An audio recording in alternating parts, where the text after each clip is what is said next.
How's it going, everybody? I am Preston Johnson. Welcome to Last Word Cheetah, brought to you by Bets TV. As a general life philosophy. That's exactly right. You're a fish. Qwan, by the way, my producer, Qwan Young, doing a good job. He'll be taking the calls. How you doing today, bud? Hey, man, how are you? We appreciate you guys tuning in. Welcome to the show, Bets TV, bringing you Last Word Cheetah.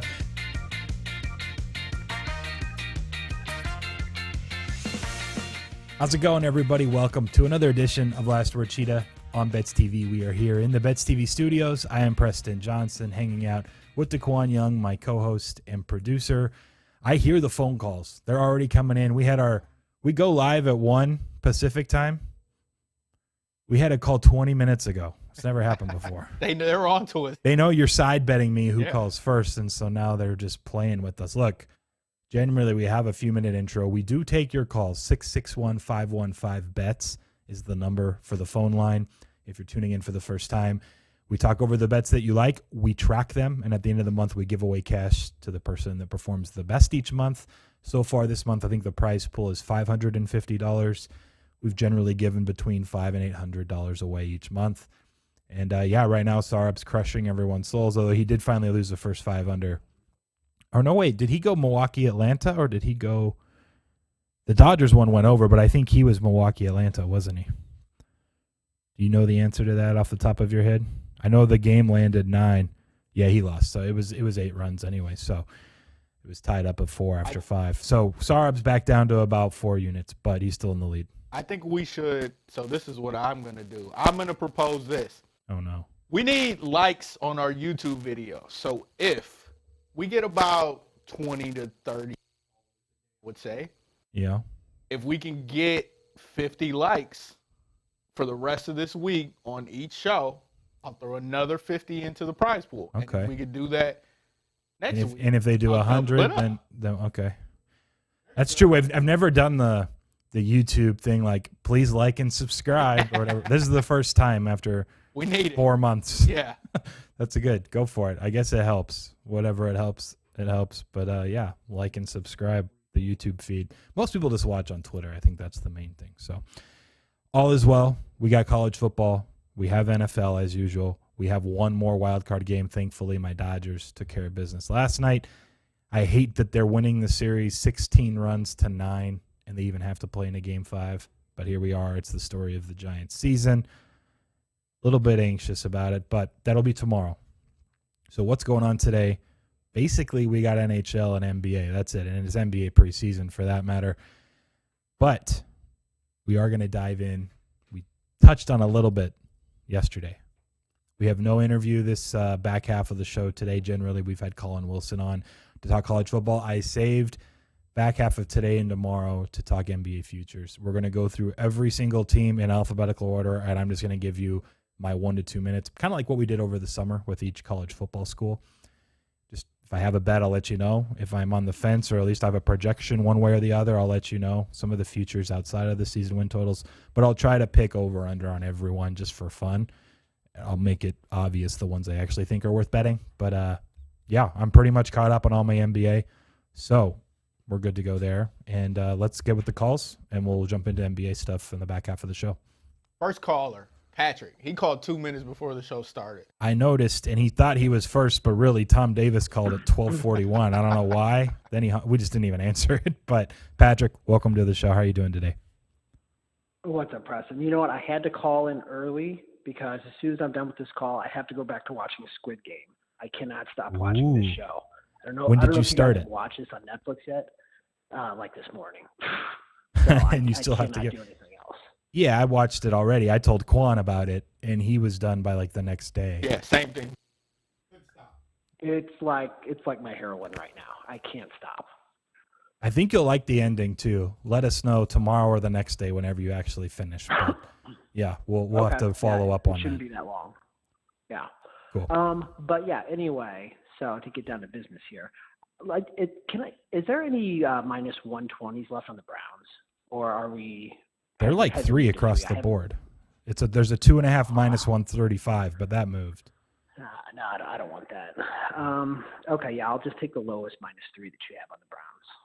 Minus 110. Yeah, there's minus 116, minus 115. Like, it's definitely trending 3.5. So someone called in Yeah, I was a little yesterday or the worried day about- prior and went with Browns when it was 2.5. It was well done. I forget who the caller was, but they got in ahead of that. Yeah, I mean, I wanted to see the injury report because they were really banged up coming out of that game against the Chargers, and it looks like a lot of the secondary practice today, and it looks like they should be in decent shape. And I think it's a really good spot to fade the Cardinals too. They were outplayed by the 49ers in that game. They should have lost that game, and the Browns could have easily won that game against the Chargers too. So I think this is a good spot. We will give you the 3 minus 110. We'll lock you in now, and hopefully it doesn't land 3 for your sake. But I that's the side I'd have to go to. I agree with you. Okay. All right. Have a good show. Cool. Enjoy your back to show. Netflix. Yeah. Later. All right. Bye. Squid Game. Don't say anything in case No. he's still listening to our No, show. I don't want to ruin it for him. What did I ruin for you? The guilty?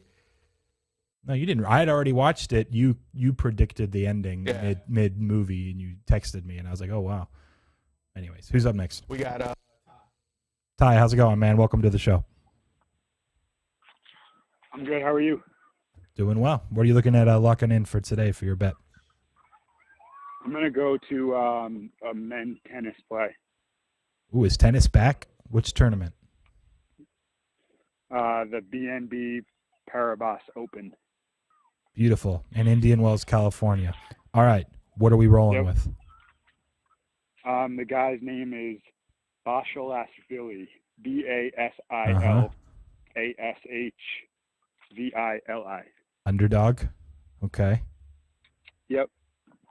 You want money line, or are you going to take games? Yes. What are you seeing for games? Let me click. +4 or +241 money line.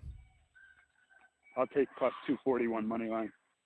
Okay, break this down for us. Since I don't follow tennis, I'm intrigued because occasionally you've jumped in and done tennis, and I think you've been ahead I got to of go moves. quick because I'm You're fine. filming a soccer game that halftime is ending. This guy's kind of there's a lot of variance with him. Like he's either going to get smoked or he might win because he's a big hitter.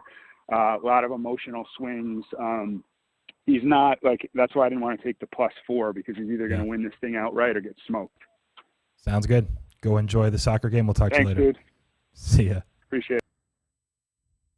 There's been a few times. What was it? Jamie calling from the Braves game yesterday to play Who Wants to Be a Betting Extraordinaire. I was at Ty's at a soccer game. at Wimbledon, or not Wimbledon, but he went to whatever US the U.S. Open was a few weeks back. Yep. He was there. Someone was yelling at him. I think he was actually one of the ball boys for a couple of the matches one day because someone was yelling at him in the background. He was trying to get his bet in. So respect all around. Who's up next? we got Alec in Ohio. How's it going, Alec? Welcome back to the show. How are you doing? Good. How are you, Preston? I'm doing well. What are you looking to lock in for today? I'm just going to follow Patrick on the Browns. Arizona got outplayed by San Fran even though they won, and I think the Browns outplayed the Chargers even though they lost. Okay. What's interesting about this, and again, I've already said when we did this yesterday, it was 2.5, that I would only look the Browns' way. But sometimes I feel like, at least in media, it's becoming super trendy to just mention like, hey, Arizona actually got outplayed by San Francisco. Cleveland probably outplayed the Chargers. Therefore, there's value this week. It's possible there is, but it's also possible that there isn't. So I think it's an interesting discussion point because I've definitely fallen victim to just being like, oh, well, look, recency effect. The line's definitely inflated, whatever it may be. I'm not so sure that's the case here. I think Arizona's pretty good. And at 2.5, I thought that was the side. At 3, I think it's a dead on. That's what the price should be personally. But I'm intrigued to see how this plays out. And there were the injury concerns, which are kind of no longer concerns, it seems, on the secondary side for Cleveland. So I'm with you. I think it's the Browns' spot to buy. It just makes sense from like a market analysis standpoint. But I feel like that's becoming super trendy now that we just have all these media pundits talking sports betting, which makes me wonder if that's like the square side now more than not. I don't know. I'm probably overthinking it, but regardless, Alec, we'll lock you in -110 on the 3. Good luck. We'll talk to you later. All right. Thanks, guys. See ya. Go ahead. Who's up next? How's it going, Nick? Welcome to the show. Hey, Preston, doing well. Congrats on the Dodgers last night. Survived. Got one more to go, but again, 16-9. Still playing a game 5. There's something tilting about that for some reason, but I'm past it. What's up? What do you got for us today? The two best teams in baseball happen to face each other this Yeah, that's kind of annoying too. Yep. Yeah. All right. Anyways, we're gonna go Friday night college hoops. Jesus, college football. Let's fire. What do you got? Yeah, right. We're taking some exhibition game. Yeah, right. So now for college some football, liberal arts school in the Midwest against liberal arts school against an lower level NAIA school, right? No, we'll take Cal plus the 14 on Friday night. Ooh, all right. I have this a little higher. Gotcha. I know it got moved down to like 13.5 a lot of places, but 14s are still there. I'll give you the 14. Part of me is like, hey, Cal, Wilcox, like they're just going to keep the game close because they can defensively to some extent. And Oregon's defense hasn't been too special. From a numbers perspective, I'm pretty sure I was more like 16, closer to where it opened. Okay. So am I going to be buying the 13s? I don't know, but if it goes that way, it'll probably be a decision I have to make later in the week. Give us your 30 seconds on it, though, real quick. Yeah, sure. I was hoping there was going to be a 14.5, but when I saw it start moving down to 13.5 and even like 13 at bookmaker, I was just like, I don't know if I'm going to get the hook, so I'll just take the 14 now. But yeah, like with Oregon right now, it's like, I mean, they got outgained by Arizona. They were +5 in turnovers in that one. I still think like, Fresno was 50-50. The game against Ohio State, like. I honestly I know Ohio State's defense did not look good in that game and everything, but Ohio State honestly they lost every high variance, they were losing all the high leverage plays Sure. there were I think it was 2 of 5 on 4th down, things like that. So I don't know. I think I have Oregon probably a tiny bit lower maybe than everyone else. And then Cal's obviously lost a bunch of close games. The game against Washington, I think Cal outgained them by 130 yards, and they were minus in turnovers. So I just have this a little bit closer to 10.5, 11. I was a little bit just kind of had a little bit of a lower number. So do you know off the top of your head where you rank Oregon just versus the country? Like what slot? First, second, third, fourth? It's going to take me a minute. Give me 1 second here. All right, I can take over for a second while you look that up. They started, I believe, the season in my top 10. They're definitely outside of it now. I believe they're 14th or 15th. They're right around where I actually have ASU rated now, which is interesting. I think before the season, no one would have given ASU a similar shot as Oregon. And then here we are, 7 weeks in, and I think they would be near pick on a neutral. I think Texas and Iowa, Ole Miss have all kind of jumped them. So anyway, they've fallen back a few points, but I still have them top 15. They're right there at 15. Okay. I am 22nd with Oregon. Yeah, wow. So you have them below the likes of A&M, UNC, Auburn, probably Arkansas, or Notre Dame maybe. Yeah. Most of those, yeah. Interesting. Yep. All right. Yeah, that's the difference. A little bit lower, but I will admit, in terms of conferences, I have been pretty good in most conferences. I have been terrible in the Pac-12 this year, so I might just be wrong here again, but we'll see. Look, I think the number appears to be heading that way, so snag the 14 now, and we'll see if you're right and the market's right, but it does seem like it's going lower. Anyway, we will lock you in, Nick. Yeah. Take it easy. We'll talk to you next time. Sounds good. Have a good one. All right, who do we got up next, Qwan? How's it going, Brian? Welcome back to the show. Hey, Preston. How you doing? I'm doing well. What are you looking to lock in today? I'm going to go to Indian Wells on the women's side and take Jelena Ostapenko. All right, you want to go money line? Yeah, I think it was minus 133-ish. I can give you minus 130 flat. Minus 130. Okay, awesome. What's the breakdown? You got to give me at least 30 seconds on tennis. I have nothing. Actually, I'm just following friend of the show, Joey Isaac, tweeted out this play, and I've been riding his tennis plays, and he's been hot, so I'll just keep going with him. There you go. We did have Joey in here, one of the first shows in studio. He came and hang out. He does do tennis, so there it is. Follow him. Jolina minus the 130, 133, 134 range. Interestingly enough, real quick, and then we'll let you go. Circa, who I imagine is one of the few books in Vegas that even takes this women's tennis tournament and probably for the biggest limits, they're minus 145. So shop around and get cheap minus 130s. Okay. Seems like that's probably the right side, just from looking at the screen perspective. Anyway, good luck, man. We will talk to you tomorrow. Preston. See ya. Next. Sarah, what's up, man? Sorry about yesterday's first five. Hey, Preston. You were like 4-1 or 5-1 worries, run, man. but yeah. All good, man. I'm gonna go with that Ole Miss Tennessee over. Dun dun. All right, let me see what number I can give you. So many people that I know are on this, and I feel the pressure. Ooh, it's moved up today as high as 83, 82.5. They're still 82s. You got a first half number? Yeah, let me check. They're still 82s though. But yeah, since yesterday, it's moved up another 1.5 to 2 points. First half, 41.5, or 41s is really juiced. I'll do the first half, 41.5. I like. Okay, we'll do that. 3 touchdowns each team, or hopefully, because I also like the Ole Miss side, some 4 touchdowns to 2 touchdowns at half. That should do it for us. We'll go for it, man. Thank you. All right, take it easy. See ya. Take it. By the way, Florida's getting steamed even more.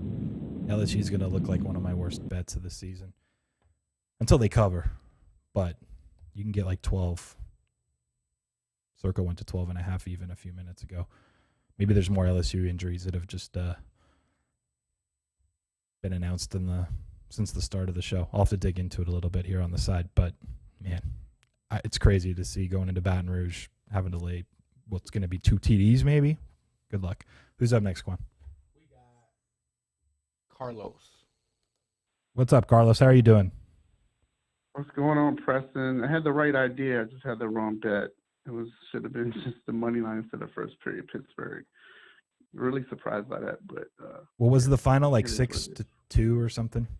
6-2 Pittsburgh. Yeah, I was going to ask you and your thoughts about the trophy, getting your banner, the ring type thing. Does that affect the team? Do you think? I know you don't know about hockey, but it's just in general. Do you think? I think if you look back in the NBA, there was a run, which still is hard to say. There's like anything, certain about it. It could just be noise, but there was a run in the NBA fading the team in the first quarter that was at home with the banner and ring presentation the next season after they won it all.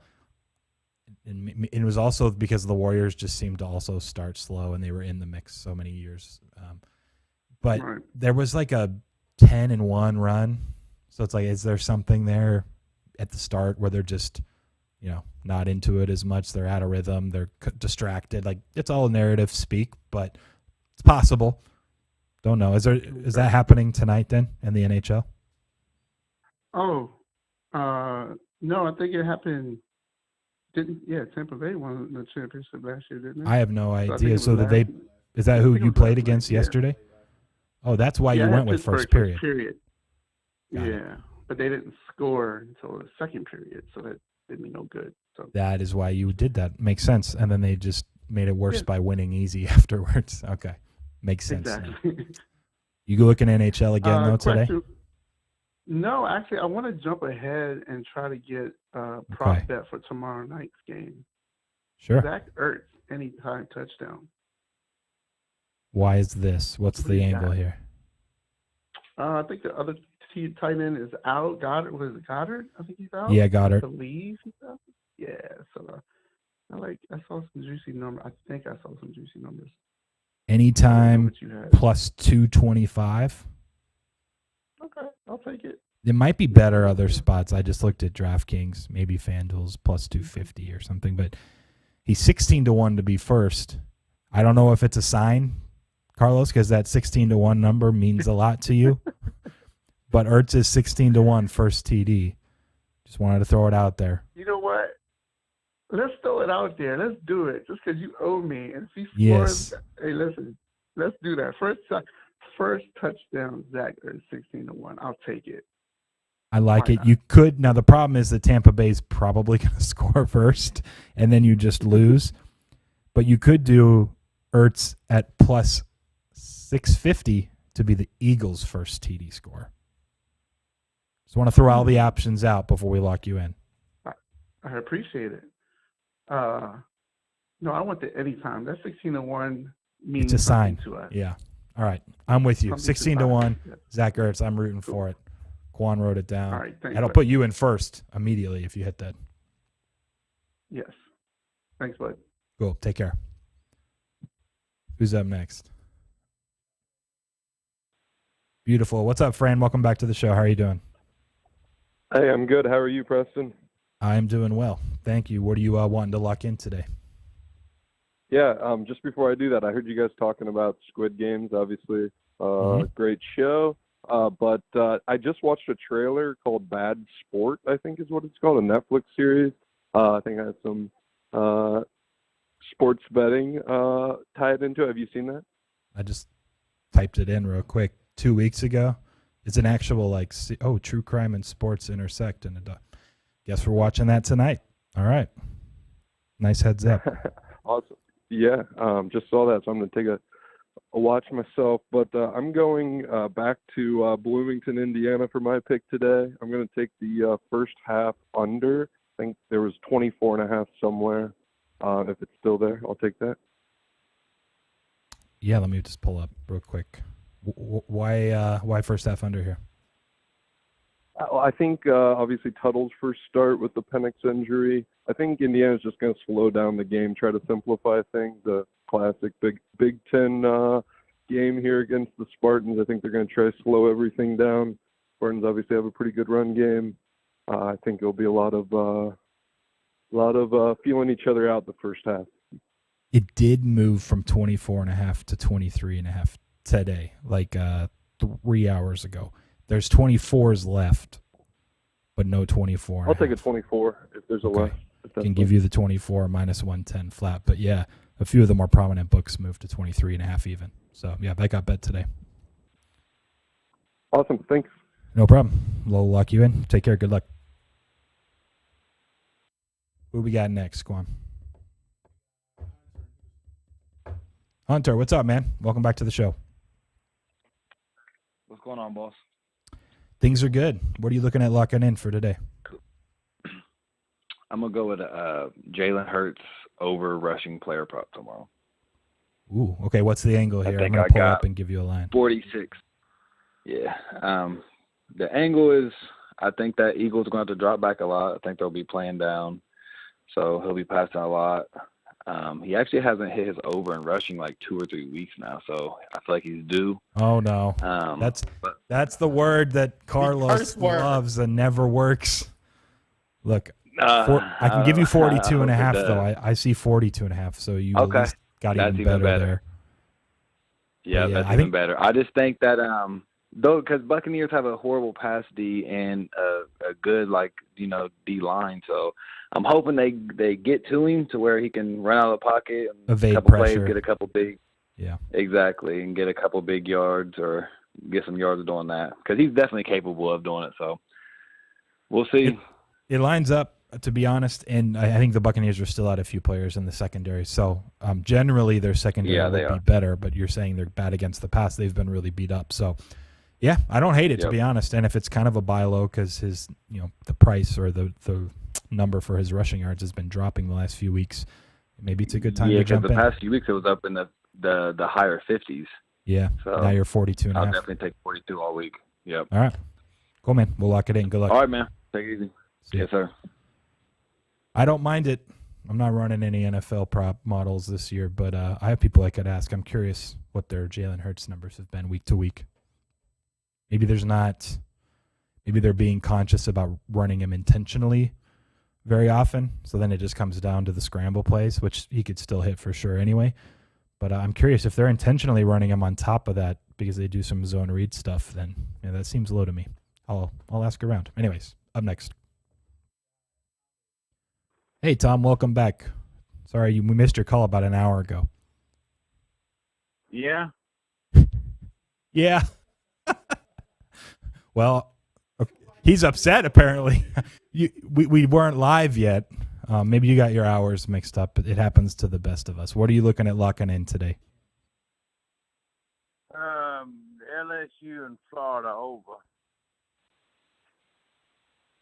All right, I think it's like 59. I know some people that bet under 60. Not I'm trying to sway you.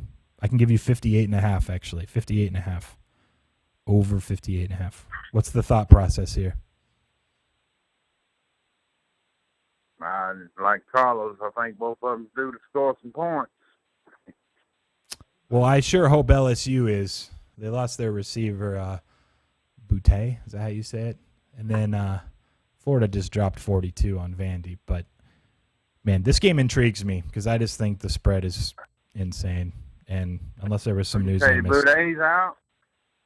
Yeah, he's out, I think, for the year, which is why I moved from 10 to 11 initially this week.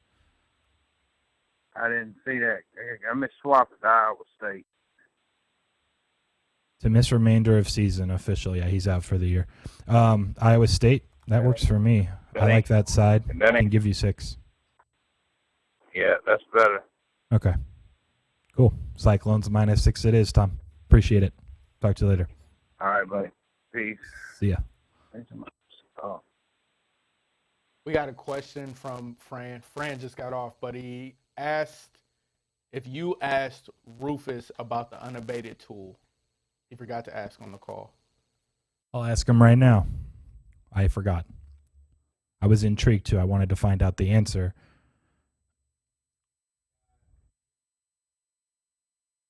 What's up, Jamie? You can put him through. I'll take the call. We'll see what he's betting while I ask Rufus here, and maybe I can get an answer before the show ends. How's it going, man? Hey, I had a couple quick questions for you. Was just curious if you would buy TCU if it hits 14, or if you had any buy point on Tulsa. I've been watching them both kind of all week. I don't think you can touch this TCU game. I personally wouldn't feel confident because of the whole Caleb Williams, Spencer Rattler situation. I think there's upside to OU if Williams is just better and there's not a lot of tape, right? Gary Patterson's defense hasn't even been that good anyway this year. But also maybe he sees Gary Patterson's defense and struggles really. Like I could just see it going both ways that I'm staying away. And 14 wouldn't be a number that it's like no matter what I have to just bet it. So it'd probably have to be quite a bit higher for me. Tulsa, let me just pull that up against South Florida. I know some people that are on the other side for what that's worth. I stayed away. I think I had it about 9. Yeah, I would have bet him at 7, but danced around 8, back to 8.5. Probably just kind of staying away. You're right. I mean, I'm in a similar place with you. Things have just gotten sharper this week. It seems expect that kind of going forward. Yeah. Anyways, I think Bill Connolly even tweeted, who does SP Plus. He tweeted last week and this week how many spreads the market versus his projections were within 2 points. And last week it was an all-time high. It was like 48% of the market spreads were 2 points or lower relative to his spread. This week it was like a notch down. It was like 46%, which was like the second most ever. So back-to-back weeks. Now, granted, I think the market's realizing that Bill Connolly's success rate stuff in SP Plus probably has more value than people realized even as little as like 3 years ago. So that's a portion of it, is there's like a correlation between the two. But in general, I think it just is speaking to the nature of, hey, the market 6, 7, 8 weeks in just is a lot sharper than it was obviously in week 1 or 2. Bill Connolly SP Plus is the college football Ken Pom. Yes, basically. And Ken Pom, back in the day, you could blindly bet the Ken Pom discrepancies versus college basketball openers and crush. And then the openers started just basically being Ken Pom numbers, and then you had to be able to beat Ken Pom. So it's the game gets harder every year. That it does. All right, well, let's go KBL. All right. Qwan can't wait. So, yeah, well, I don't know if he's going to get this number, and I wouldn't recommend betting it at a bad number. So I want to take Kiwoom. I don't know how to say it actually. I want them run line plus 190, which I've got at a small offshore. I can give you the name if you want. Yeah, say it. Bet US. Yeah. If it's plus 190 there, that's fine. We'll give it to you. Yeah, it's plus 165 everywhere else. I like them as a side. You know, I like to play these run lines. Should be a high variance game. Don't expect it to land on one, whoever wins. But like UM as a side, plus 190 there is pretty off market to me. I would make it plus 150, plus 160, plus 190 is kind of a strange number to hang. So I'll take that for sure. Yeah, probably just they got a bunch of parlay action or something on the other side, and they're just trying to juice people out. But yeah, take it. They're playing the dinos, so I'm sure people are playing the dinos. But Qwan, don't bet that. Don't bet that under 170, Qwan. You got it? Yeah, I'm listening. He's like, yeah. He didn't tell you about me not being a jinx because he missed a play last night. Well, I mean, he can't hit 100%. I did miss Listen, the play last week. That's what it made. That's what you guys made it sound like. It was 100% for like Not the first anymore. 6. But yeah, okay. Not anymore. All right, Jamie, take it easy. Qwan, I'll give you a bonus play for you and everyone else. If anyone wants KBO action tonight, it's a lighter night across the board. A pretty standard across the board play is the KT Doosan under 8. That's a good bet that's like readily available. Somebody wants that. So I look bonus forward to for the mushing people. Beautiful. Sounds good. So take all it right. easy, Jamie. Let you guys go. Yeah. Under the 8. All right, who's up next? By the way, real quick, Jim, before I get to you, there's a very high likelihood in the next 10 seconds I need to sneeze. So if I scare everyone, that's all it is. But I'll be okay. Jim, welcome to the show. I think it's fading now. Now that I brought it up, I think it's fading. We're good. It goes away. Yeah, we're all right. Jim, how are you doing, man? What are you looking to lock in today? Oh, I'm going 0-5, no more. Give me Detroit. What? Detroit, like the city? The Rock City? Lions. Oh. Lions over Bengals. You want? I'm on a big. Yeah. I'll take the money line. Absolutely. Money line. Okay, I was gonna say if you wanted 3.5, or if you're firing a plus 160. Plus 160. Jim, what do you know? Yeah, what do you know? I'm really on a Cincy fade. Their offense is bad. Like I think they're 4th and or 28th in sacks. I think they're almost a league leader in 3 and outs.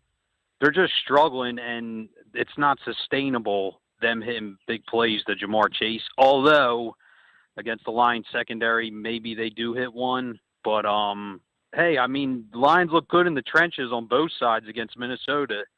And, I mean, they really kind of got robbed there. So I don't think Cincy should be laying points to anybody on the road. Like, I think they're a bottom-tier team. So I think there's value here. You could be right. I will agree with that. Detroit's been sneaky good for not winning games, if that makes some sense. Cincinnati's probably overachieved somewhat. They're a lot better than I anticipated entering the year, so you have to credit them, but maybe it's a good sell spot against a team no one wants to back, including Qwan. So you're looking over there. I got to ask, what's your reaction? I feel like Jim he fell prey to Dan Campbell crying in his interview. You think that was I it? think it's emotional. What do we call it? Emotional risk management. Yeah. Yes. I think one of the callers, that was a good call. It was. Was it Patrick, I believe? Talking yeah, Cardinals, Patrick Dodgers, Cardinals, wild card or whatever. Yeah. All right. I got my message to Rufus. Jim, go ahead. No, I mean, I'm telling you, I think they can move the ball on them. Like, there's a lot that the Lions are bad at. Like, I get that. But, like, the pure value of, like, this actually should be a coin flip game if you're talking about 2 bottom tier teams. Like, so, like I said, I just don't think Cincy should be favored against anybody on the road. You know they lost Ragnow at center, right, for the season? Doesn't matter. It kind of does. Yeah. No, that does hurt because I think he's PFF's best center, ain't he? Yeah, best center in the league from what I think they ranked him. Oh, no. I was going to suggest, I think you should take the 3.5. Let's be honest. It's still the Detroit Lions. They've been in these games late and barely lost by 1 or 2 points multiple times. You can get the hook. You're right, Cincinnati probably shouldn't be laying over a field goal against anyone in the league on the road. I think they should be a favorite, but maybe the 3.5. There's a lot of value, I think, versus the plus 160. I would audible to the points. Yeah, but see, I'm on a show losing streak, so I just figured we'll just end them both right now. You know what I mean? That's fair. You also got to try to catch up for the monthly leaderboard too. So we can go money line, but this lands Detroit losing by 1 or 2, 3. I mean, you'll hear about it later from me. Sounds good. I'll take it. Jim, I hope you're wrong. All right, Jim. Thanks for the call. We'll talk to you next time, bud. All right, guys. Have a good one. See ya. Why do you hope he's wrong? I want the Lions to lose. You really want to go 0 for? Listen, man, I'm gonna fire on it. I feel like soon. This is an 0-7. This is an 0 for seat. Like the full circleness of Dan Campbell being a part of that 0-16 team, and him being head coach of this team, and them looking like absolute trash each week. I feel like it's in the universe. You just really want, like the first pick? Is that your main angle, or you want like the story of, hey, there were 17 games in a season and we went 0-17? No, I just want the Fords to sell the team so I have something to look forward to. But I'm a lifelong Rams fan, and we got to get back to the show. We got Ryan in Dallas. What's up, Ryan? Welcome back to the show. Sorry, I was sending a message real quick responding. I guess Wayne Ellington's hurt now on top of Ariza, THT, none. Lakers are a mess. We will get to that soon because we got to talk NBA. There. But what are you breaking down for us today? What do you want to lock in? Okay, so quick question. Would you go against Georgia if that number climbs to a 24? Yes, that's the direction I would go if I had to. But I also think, and I haven't heard directly, is JT Daniels cleared to play or not? Does anyone know? I'm not sure. I think he's still questionable. He's still just questionable. If he plays, I do think he's better than Bennett enough that it'll go to 24 plus, and probably that's fair. If it's Bennett and it's sitting 24, I think there's a small edge on Kentucky, sadly. Okay, so I'll leave that alone for now. I think I'm going to go to the NFL instead. Give me the Vikings -1. All right, pulling it up now. I think someone yesterday got pick. They called in and they wanted pick. So let me just make sure there's no more pick on the screen. But break it down for us real quick. Vikings going into Carolina. Yeah, no more pick. There's even a few -1.5s now. But yeah, -1. Yeah, so I think Carolina is just not that good. I mean, everyone earlier in the year was going on about their defense. They were saying, like, this defense is one of the best in the league. Yeah. But the only really good offense they played is Dallas, and they gave up, I think, like 35 to them. So, yeah, I think Panthers are overrated right now. So, yeah, give me the Vikings. All right. We'll lock it in -1. Good luck. We'll talk to you next time. All right. Sounds good. Paul says Daniels threw in practice and was not sore the next day. He's trending towards playing. There you go. Good update. Thanks, Paul. Here's the thing, though. I think they've been pretty cautious with him intentionally. Like, there was another game. I started saying the wrong team. I forget which one it was. He was expected to play, and then they just didn't have to play him. So I wonder if they're in that mindset where they just, like, hey, we're 3.5 TD favorites. We're going to win with Bennett. Let's not rush Daniels back. So it's hard to know, even if he's practicing and feeling good, if they're going to pull the trigger, save him for a game at the same time, you can argue, hey, he needs to get into some game reps and back into shape. So Yeah, I'm very intrigued. It's one I'm just going to stay away from. Who's up next? And how many more callers do we have, Qwan? Because I got to make sure I get to NBA. All right, we're going to cut the line off there. So whoever's fifth, they're last. And we got to be able to leave at least, hopefully, 15 minutes to talk some NBA. Who's next? Is Evan? Joey. All right, Joey, what's up, man? You're on the show. How are you doing? And keep it simple. I'm all right. Teasing the Bucks and the Chiefs down to a 0.5 point each. Okay. A few people did this. 6.5, I think. Yeah. Yeah, there's a few now. That works for me. Mm-hmm. We'll give you the teaser. Both teams just got to win. Yeah, thanks. Take care. All right, man. See you, Joey. Next.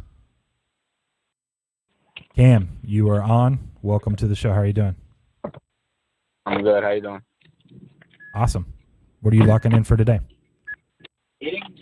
I wanted to know, are you still on the Giants? See that? Are there still what on the Giants? Under 7 for the Game 5 tomorrow. He's cutting out to me, Qwan. Did you hear what he said?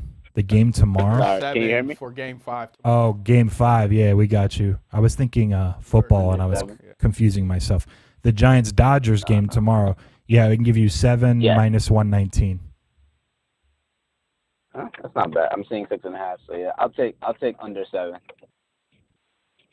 All right, we'll lock it up. Yeah, there's a few 6.5s that are like plus 105, but I think it's worth it. Just take the 7 and minus 119. Yeah. Real quick, I want to know. Sorry, did anyone take that damn Seattle Kraken? Well, I need to know if I can call back today. Yeah, we got 3 winners. Yeah, there were 3 people that are in on Kraken for day 2. That killed me because I saw both the Lakers and the Wizards lose, and then I It was saw ugly. Vegas was up 2-0.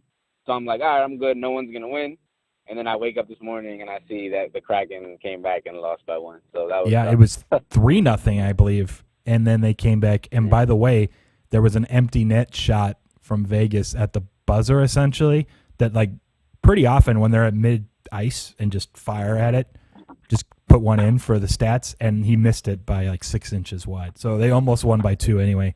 But yeah, day 2 for a few of them today, but we'll see where we're at. Later this week, we might have another day 1. Yeah, I'm hoping tomorrow. All right, man. We'll talk to you maybe tomorrow. See ya. Cam doesn't want anybody to. I mean, that's how I would be. I mean, you're trying to get as many chances at 25,000. It's going to happen soon. I mean, Carlos was 1 away. I mean, it's just a matter of time. Who's up? We got John in Cleveland. What's up, John? Welcome back to the show. How are you doing? Awesome, Preston. How are you? I'm doing well. What are you wanting to lock in today? First bet ever. I'm going to the super popular WNBA. We're going to lock in the Chicago Sky, 4.5. All right. What's the thought process here? Give us 30 seconds on your reasoning. I just think these teams are super close. You know, most of their advanced stats from the regular season are, very, very close to each other. I think the Sky are playing better right now, the hotter team, and I'll take 4.5 for teams that are equally matched. Question, do you remember what the spread was in game 1? I do not. Okay, I haven't been betting. I think it was about the same, though. It was, because I was wondering if there was some sort of, generally you see the zigzag in at least the NBA for these series and even NHL, I believe, but Chicago's up 1-0, if I recall. So I wasn't sure if there was like an inflated price on Phoenix because they're down 0-1 at home, game 2. So maybe there is just some natural value on the Sky side. But for what it's worth, it's 4 at Circa and 4.5 everywhere else.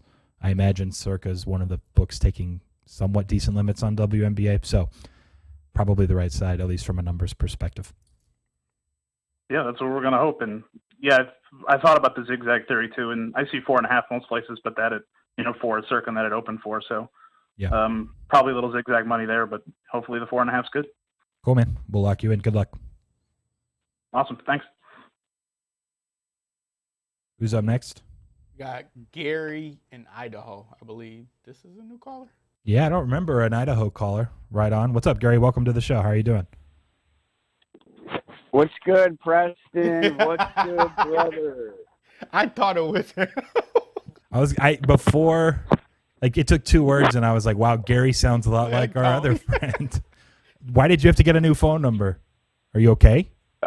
Basically because you have a gatekeeper, and he's pretty good at gatekeeping.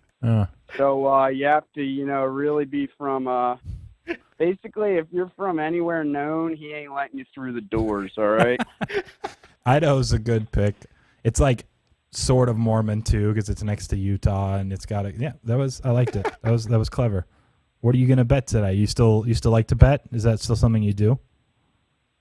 Oh yeah, as long as I can, get an occasional call in that Qwan doesn't drop. I told him, man, we're still like popular to now. bet a little bit, Yeah. Hit us with it. But I want the Seahawks money line. Just that straightforward, simple. Seahawks money line. Any reason? Yeah, I think Russell Wilson is one of the most overrated quarterbacks in the league. Hold on. I don't care Would you what rather go on a date with Chris let's hear Middleton it. or Russell Wilson? That's a horrible question. Definitely Chris Middleton, no doubt. So you think he's actually better than Wilson is at his position in NFL? Wow. That's tough. not But playing, is I'll he? just go with No, that's what he's saying. He's one of the No, most he's not. overrated It's QBs in the league. He's saying that's why he loves Seattle. He thinks it's fine. Geno looked okay for a quarter and a half. Yeah, he looked better than Russell Wilson in that game. I know it's like, whatever, but I don't know. I'm not going to just go with the Steelers are back. Like, Big Ben is just a sitting duck back there, and sure, you got to win. Congrats. But, yeah, they're going to lose again. Then it's going to be like, oh, who's the replacement? Like, let's settle down here. The Steelers stink. See, here's the thing. You're probably right, but your take is so hot that you think Russell Wilson's one of the most overrated players in the league. Like, he just isn't. I used to feel that way. Like, who do they have? They've run so frequently. They have been pretty average on defense last few years, and he's just found ways to win every close game, it seems like, late for like 4 running seasons. I think most people think he's one of the best quarterbacks. So I appreciate and respect the take. It reminded me of the Chris Middleton's, the top 300 player or whatever your number was. I forget. But here we go. Plus 192. That take is accurate. I mean, they won an NBA title after you said that. And reminder, he scored 49 that night you called in and almost dropped 50, if I recall. Yeah, he's still about a top 70 player. That's not going to change. He just happened to be on a good team. What's going on with the phone line over here, though? We get 6 back? 6 calls for everybody, and the first 6 that call in. I think we're going to need to bring a special somebody on the show, and they're going to have to show face for what they've done to the show. We need a suit on the show. I'm calling out Kevin Adams. I think he's being a cheap bastard. I think he's being an absolute cheap bastard. I think he's affecting the show, Preston, and I'll be the first one to say it. He's affecting the show. I'm not even aware of what's going on. Are you saying that when it gets to 6, the call line just cuts? When it gets to 6, nobody else can call in until somebody gets off the line. Got it. I didn't even know that until right now. We're popping so much. Like we got like 25 callers here. See, I got respect for Qwan, so I'm not gonna, but I just want to let it be honestly known. It's probably as simple as like upgrading the phone line or something. I've just never known about this until now. Exactly. They're going to need to jiggle a few numbers here, find some room in the budget, maybe cut some out of Mr. Adams' pay or something, You got Suits over here making wide decisions that are affecting his shows, and he doesn't even understand what he's doing. He's destroying your show, Preston. I'm here to support the show. I'm a rider. But look what they're doing to it. I even got respect for Qwan now. We got past his lying incident. And now we got the Suits getting in the middle. I'm glad you brought it to my attention because I really honestly didn't know. And if it's as simple as just and that's the making problem with America. You got all these suits that are out of touch with the reality of the day-to-day, and that's the issue with America. You got all these guys getting paid the big bucks with no clue what's going on downstairs. And I'll leave it at that. Take it easy, Tone. See ya. I mean Gary from in Idaho. Look, when he called, I was like, that's gotta be he's still there. Yeah. Last caller, it was Evan. Evan put in Phoenix Mercury series in the chat. What price did he have? He did not specify. Evan, lock in a price. Otherwise, I'm going to look one up and give you that. We got Rangers Capitals over 6 from Shane. There's another one. Ole Miss -2.5 from Paul. And the last caller here is Andrew in Chicago. What's up, Andrew? How are you doing? What's up? I'll be quick for you guys. I'm just Go for going Oilers money line against the Canucks. Easy enough. Let me just look up NHL real quick. Oilers. What's the price that you had? 180. I think it's probably gone up since then, though. Yeah, I see 184. That's still close enough. Probably. You good there? Good enough for me. Thanks, guys. All right, no problem. Take care.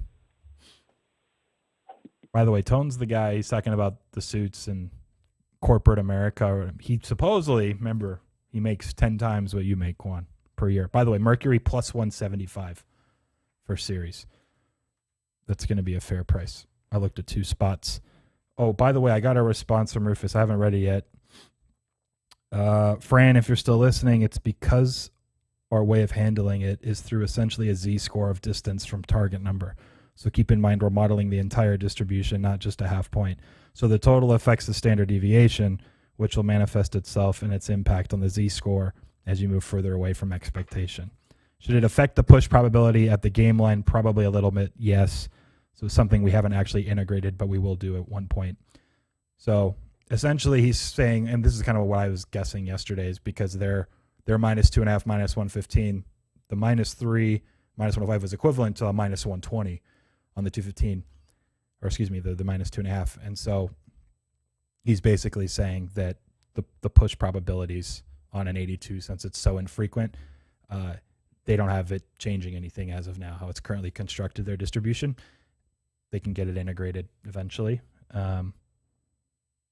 But it probably doesn't impact it very much regardless, which maybe is the case, which is what I was kind of curious to find out, is maybe it doesn't matter as much as we think, whether the total's 55 or 85. I know it should some, but maybe it's, not enough for it's going to change more than a cent or two. Anyways, I can respond to him and get more back and forth and fall back on it tomorrow. But we should probably do NBA because I keep saying we will, and now we only got about 7 minutes. So should I fly through some of these? Let's get it. This is going to be very abbreviated since there isn't much time. First one, we're going to go in alphabetical order, and I think we have a little board here. It's the Atlanta Hawks. Their win total, if I recall, pulling it up, might as well. Sorry, everybody. Regular season wins. Okay. It's 46.5 to 47.5, depending on the book. That's one thing will be a common theme. Because there's not a ton of liquidity on these season win totals, books vary between 1 and 2 games very frequently. So shop around if you have an opinion or you're actually betting these. But the Hawks, they're the overlock that everyone loves. I'm still a little concerned that what they showed out in the playoffs last year against the Knicks and a weird Sixers team, I'm not buying it necessarily. I'm passing. I wouldn't bet under either. I think they're going to be really good. But everyone, I feel like I talked to Justin Fan the other day on a podcast. I just listened to the Bill Simmons House and Ryan Russillo NBA win total one. All 3 locked Hawks over. I have it actually a little lower. If you force me to play anything, it would be under 47.5 because there's plenty of 47.5s. It's generally 46.5 in a lot of the market, and it's a pass for me. Qwan, that's fine. That's good there. But just for people's sake, I think they're more like a 45-win team on average. It's a little higher than that. Next, I'm just going alphabetical. Boston. I have them a 47-win team. You can get 46.5. Not enough for me to play anything. I think they're intriguing. I think a lot of their roster, like the Dennis Schroeder addition with obviously Marcus Smart, Tatum, Brown. That's a really good 1 through 4. Schroeder will probably come off of the bench like a 6-man role, but a lot of it depends on Time Lord, Robert Williams at center. And can he stay healthy for one, because the minutes he was on the floor, he was super impactful, especially from a rim protection standpoint, and then the above the rim on the offensive side. If he's healthy for like 75 games, I think they have a pretty tall ceiling, and I'm intrigued by the whole Brad Stevens no longer there, even though he's there now as a manager of sorts, the new coach. Let's see what happens, but it's kind of refreshing to see what Tatum and Brown can do. It's a pass for me, but yeah, I would say over 46.5 if I had to, but it's a pass. I'm not actually betting it, but my numbers are like right at 47. Nets next, which we talked a little bit about yesterday, anywhere from, this is another one, 56.5 to 54.5, depending on the book. So if you like over, go find the 54.5s, most of those in Vegas, and then a lot of the other books that are East Coast, no surprise, have stayed higher because that's like an East Coast team. And even with the Kyrie news and the Nets statement yesterday, I could, if I had to bet it, I could go over the 54.5. I think people forget a couple of things. One, how good the James Harden Nets were, even without KD and Kyrie. And KD's at least healthy for now. Steve Nash, his first year ever coaching last year, by the way. They brought in Patty Mills, who was like the most impactful real plus-minus guy for the Spurs for like the last 3 years. By the way, Patty Mills, again, I'll reiterate, sixth man. He only has to come off of the bench 41 times to qualify. 16-1, 14-1, someone found a 20-1. Bet them all. He's going to win sixth man. It's not an official play over. I'm just saying that's what I would do. So to avoid confusion on the graphic, Qwan put an over there. I also think if you bet over 54.5 at a good price and under 56.5 at a good price, that's actually ahead. Bet both. It lands 55, 56 often enough, in my opinion, at minus 105 to minus 110 on each side, that's a worthwhile play. But it's a pass for me. I think on average, assuming no Kyrie, I have them right at 56 wins. So not enough. And again, here's the thing. KD, Harden, who knows how many games they're actually going to play over the course of the season, even if Kyrie's at 0.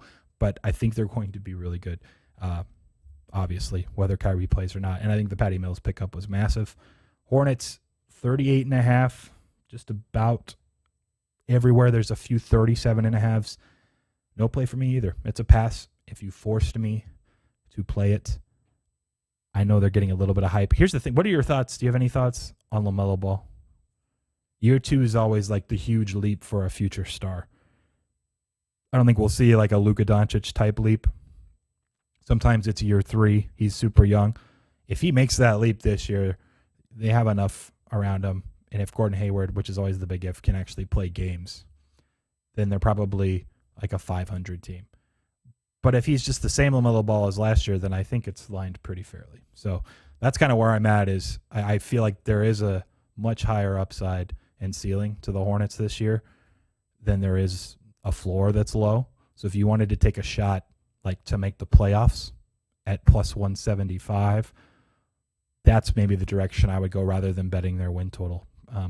Just something to marinate on. There's also to make the play-in game if you don't want to do the playoffs, because the NBA added the whole 9 and 10 seed thing. Finally, to the Bulls. One thing that I wanted to bring up, we're going to go a little bit over. We'll start betting extraordinary a little late. It's okay. This is going to be worthwhile.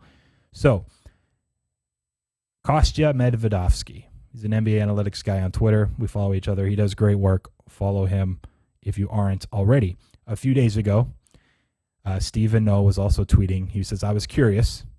I have 15 years of NBA stats and preseason data. We're just talking preseason. He said, here's every team that crushed in the preseason, had a net rating of 17.5 or higher. It's not really rigorous analysis or anything, but he just used that as like a base point.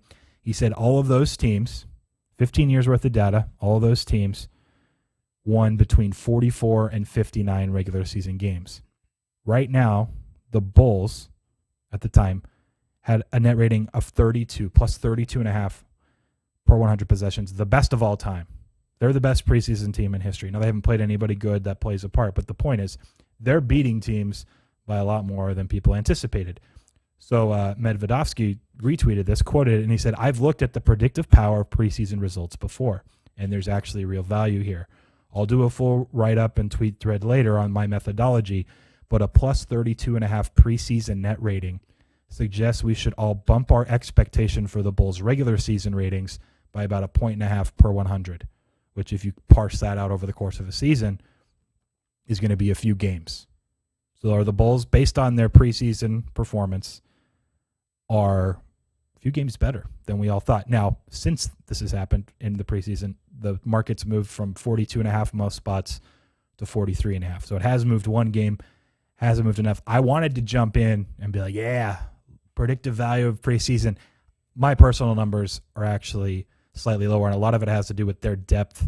And let me just pull up, I'm not even going to be able to name them all off the top of my head, but outside of Patrick Williams, who was a rookie last year that was promising, and Alex Caruso, I think just a good glue guy. But like we're talking Kobe White's their next best player, Javonte Green, Derek Jones Jr. That's like their 7, 8, 9. Maybe Tony Bradley, who like really hasn't gotten run as their backup center. It's ugly. Stanley Johnson. Like I'm look, Vucevic with Lonzo, DeMar DeRozan, who's the guy who's underrated now because he was so overrated for a while, with Levine taking that leap. Vucevic as a spread the floor, space the floor, big guy. It's intriguing. I just think they need to be more than like 6.5 deep to actually, in an East that's improved, win 44+ games. So it's a pass for me, but I thought all of those numbers were interesting, and I wanted to relay them to everybody. Cavs, anywhere between 26.5 and 27.5. This is the closest to a play that wouldn't be a play so far, but under. I know they have everyone's excited about Mobley and still the sex land with Sexton and Garland and all that. Is Kevin Love even going to play minutes? I don't know. But if anything, I think this is still tank trajectory for another year or two. I would go under 27.5. It's close, but it's a pass. It's a pass on the next team, by the way. Qwan, you're probably, it's the Bulls. But number 5 was Bulls. Yeah, 43.5 now, basically everywhere. That's a pass. It's funny how all the Eastern Conference teams are at the top of the alphabetical list, by the way. There you go. There we go. And then next, the Dallas Mavericks, 47.5 to 48.5. A team that I liked over quite a bit last year. You guys all know I'm a huge Luka homer. Luka was out of shape to start. Porzingis was out for a while, and half the team missed a few weeks because of COVID early, and then they still went on a run mid-season towards the end of the season to go over their total, and they basically performed like that was like their C performance over the course of the season. The year prior, they had the best offense in NBA history. Now a lot of teams had the next best offense in NBA history last year. This is my worry. How do you quantify the drop-off from Rick Carlisle, one of the better coaches in the league, to Jason Kidd? I can't get past the fact that as soon as Jason Kidd left, the Milwaukee Bucks got good, really good. He's been an assistant for the Lakers. That's fine. That doesn't mean much. The Lakers, I had LeBron and Anthony Davis and Frank Vogel and some other great assistants. I can't put stock on that. I think that's a 3 to 4 win drop-off over the course of the season, just from Carlisle to Kidd. I genuinely believe that. I'm not betting under on the Mavericks either because I respect Luka that much. But I think most people, analytics-wise, if you're just looking at what happened last year, you think this is a 50-win team. Over 47.5 is intriguing. There are some 48.5s out there. For me, it's a pass. I think the drop-off from Carlisle to Kidd, we need to see it, and I'd rather not gamble on it. Next up, the Denver Nuggets, a team that has a pretty big gap as well, anywhere from 47.5 to 49.5. I think this is playable at 47.5. This team, despite not having Jamal Murray, I think we realized and everyone witnessed how good Nikola Jokic is, no matter what, no matter who's around him, even if it's a bunch of average guys. But MPJ, Michael Porter Jr., kind of this, he had the back stuff. He hardly played in college. They got him for a bargain price in the draft. He emerged like he's 44% from 3 in his career. I think it was like 45% last year. And he had 2 games he scored 20 in the playoffs last year in the first quarter alone. Like this guy's just barely like on the verge of breaking out into stardom alongside Jokic, who is arguably the most impactful player in the world. You got Aaron Gordon now for the majority of the season and off season, and Jamal Murray eventually comes back, hopefully. I think the 47.5s, bet those. That's a good price to buy. 49.5 is a pass. So that's a big difference between the two numbers. Obviously, 2 wins in an NBA total is pretty significant. So just wanted to lay that one out, but I have them projected closer to 50 wins. And so over a 2-game discrepancy is a buy at 47.5 for the Nuggets. Maybe just a little bit of no appreciation for the non-Jamal Murray Denver, and at least some of the sentiment in some of the markets. Pistons, my favorite under last year, would only do the same thing again. I know Cade Cunningham's coming in, and whoever else you want to try to see who emerges. Sadiq Bey had a cool year. Qwan, it's your team, but like they stink. They're going to tank. That's their trajectory. And I think yeah, you're right. Yeah. And it's 25.5 across the board. It's not an official play for me, for what it's worth. My projections are actually closer this time around on the Pistons. But when you have these, one thing that's hard to diagnose when you're modeling season win totals is if you're just using player personnel projections, it's assuming these guys are healthy for 82 games. There's a lot more continuity. And so you'll have your low-end teams will be winning like upper 20s, and your top-end teams will be winning like mid-50s. But every year there's teams that win like 14 to 20 games and win 60-plus games. A lot of it's like tanking on the bottom side.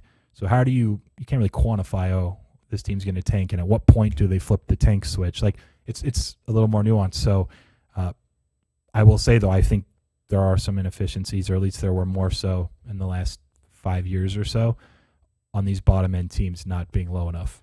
And the Pistons, I think that's one that pretty close to playing under. But my projection is like right at 26.2 or 26.3, and it was like 28.5 would for sure be firing. So that's the difference, but it's close. And I just think some of these bottom end teams, there's a floor that is a lot bigger than their ceiling.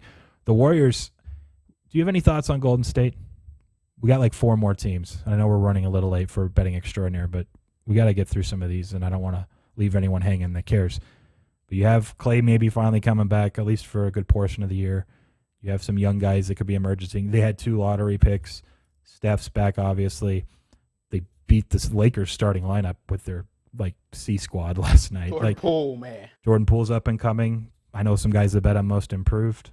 I wouldn't bet that, but there's a few that I know that did. I feel like they're going to make a move. I think, and they have plenty of assets and flexibility to make a move for sure. Look, I like over 47.5, so you can put that in along with the Nuggets. I think the 47.5s are good. There's a few 48.5s as well. I prefer, you don't need to write this on the board, Qwan, but I prefer, look, I'm bearish. We're going to get to in a second. They're in the same division. Lakers, that's an under at, you can 53.5, 52.5. Like those are both unders for me. I'll get into the reasoning why. But if I'm bearish on them, I think the Suns are market priced fairly. No Kawhi for the Clippers. They're not going to be in the mix. So you can get the Warriors. You can get Steph Curry, nearly the MVP of the league, arguably still one of the best players in the league, at plus 550 just to win the division. In my opinion, I think it's very often can they win more games than the Suns. And the Suns are one Chris Paul injury who does get injured pretty frequently and is old, as are a lot of these Lakers guys. I don't know. I like the shot there on the Warriors. I think there's a good amount of upside for them. And I know some guys that bet Steph to win MVP this year. So if they're winning more games overall and he's doing the same stuff he did, like he had that stretch of 5 games where he hit 10 or 11 threes straight in every game. I think it was just insane. No one had ever done that more than twice in a row. It's just bonkers. Anyways, Rockets, their season, I think, finished 6-45 when they were in tank mode. They're going to probably be in tank mode. Why wouldn't they be again? They're not competitive. You can get 27.5 at a couple of shops, mostly 26.5 under for the Rockets. That one, I think, my personal projection, it kind of goes to what I'm saying about these tail ends, but mine wasn't even at 24. I know it was below 24, 23 point something, and you can get 27.5. I know those ones are juiced more like minus 120, but yeah, got to go under on the Rockets. There's nothing else to say there. Pacers, this is, I think, the way to play the Carlisle to Jason Kidd. Stay away from Dallas because Luka is just going to get in the way. Carlisle takes over here at Indiana, a team that if Karis LeVert supposedly, finally, looking like he might be ready to start the season. TJ Warren, they're reassessing in 3 weeks. He has a foot issue. But Sabonis, Brogdon, and they drafted Chris Duarte, who, from Oregon, he's 24 years old. He's probably the most ready now long shot to win Rookie of the Year. There's a path here that the Pacers, LeVert and Warren, are just hurt for a lot of the year anyway. Jeremy Lamb's someone that's been hurt that they signed a few years ago that's healthy, probably going to come off the bench for them. Maybe he's a trade piece eventually. But if they like Chris Duarte, who's performed pretty well in preseason, 50-1 to win Rookie of the Year on Chris Duarte. I think that's my Rookie of the Year shot I like. But as a whole, the more floor bet here is over 42.5 on the Pacers. I like that. You can put that in. Qwan Pacers over 42.5. That's official for me. And I think there's a real chance that either they win 43 plus because Carlisle's great, LeVert's back, maybe TJ Warren's back in a month. And if not, Duarte is really good anyway for them in that same spot as is Jeremy Lamb off the bench. So there's a ton of options there in that wing that I think everyone else with the coaching switch, they can be improved. So Pacers there. We got Clippers. Look, I'll just be quick. No Kawhi. Their projections in the 44.5, 45.5 range are fair. I would be passing across the board on the Clippers. Their ceiling's just a lot lower when Paul George is your best player and arguably Reggie Jackson's your second best player, who we gave love to last playoffs because if you look at points per possession created, he was number one in the NBA last year in the regular season. In fact, we talked about it on this show over the summer.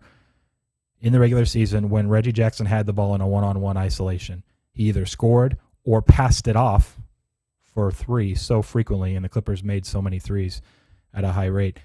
He was number one in the entire NBA in points per possession. Then he was really good in the postseason. So maybe Reggie Jackson's just way better now than we all expected. I'm not buying that it's that much better. And so their ceiling is limited, obviously, without Kawhi. Lakers under. Look, now Wayne Ellington's out a while, none. And then already Ariza and THT. And the question was, who's going to be the wings when you're playing DJ, LeBron, Anthony Davis, and Westbrook, who can't space the floor on offense? Now you're relying heavily on Kent Bazemore, and the other four guys are hurt. It's going to take some time for them. Maybe it's January, they're finally playing at a level, but to win 54-plus games, Lakers under 53.5, 52.5, but there are 53.5, so both are fine numbers, but I just wanted to clarify. Both are good. My projection is more like it's interesting. They were tough to model out because they have so many mid-tier injuries to start. Melo got a ton of run the last few games, and he's shot the ball well, and they still lose. Westbrook's a mess. They're a 50-win team. It's going to be really tough. And again, this is assuming really good positive health long-term for LeBron and AD. Can they each get to 70-plus games? And I don't think they're still winning 54, to be completely honest. Pass here, Memphis. Kind of need to see if Ja Morant can make one more leap, get to the point where he's a legitimate star. 41.5 is everywhere. Jaren Jackson Jr. is back. We don't really know a lot about him. He's been hurt. I think they're feisty, but they're feistily about a 500 team, probably slightly better, but nothing worth betting. So that's a pass for me. We will do the other half tomorrow. I know we ran a little late. We'll get to betting extraordinaire. We have 3 people that need to call in. I don't know if they're actually calling in yet. They probably haven't seen the stream. Did you say feistily? Feistily get above 500? Is that what I said? I love it. That's technically not wrong. I don't a word probably. In some universities, all words are made up. Let's add it to Webster's. Is that right? 44.5 on the Clippers. To do with feistiness. The Clippers? Yeah. Yeah, that's a pass. Lakers was under, and Grizzlies. Yep. All right, we're going to throw this in Discord. Fran Millionaire asked if we could. Yeah, I know. I had to blitz through them all. We'll definitely post that in. There was only the one, the Nets one, I didn't want to have over, but you fixed that already. But everything else was good. I was watching as you went through. And again, you can listen to these. There's a couple bonuses like Warriors at plus 550 to win the Pacific. Duarte at 50-1, Rookie of the Year. I like that down to, I know it's 50-1, 46-1, 41-1, 40-1. Those are all the prices across the books. They're all fine. 40-1 or better is great. I think that was everything. So, yeah, we'll get to the back half. And I think there are more season win totals I have on the next half of the batch of teams. So, with that, we'll end the show. Appreciate you guys sticking around that did. But I thought it was important to get all those out. We do have the NBA coming up, and I used to do like an NBA preseason guide and write about every team and give my projections and break everything down. And so I know people were asking, needed to get it done. That's that. Thanks, Qwan. Thanks to all of you guys that called in. We will go to Who Wants to Be Betting Extraordinaire Day 2. People playing for their chance at $25K. Give us 2 minutes. We'll be up with another stream soon.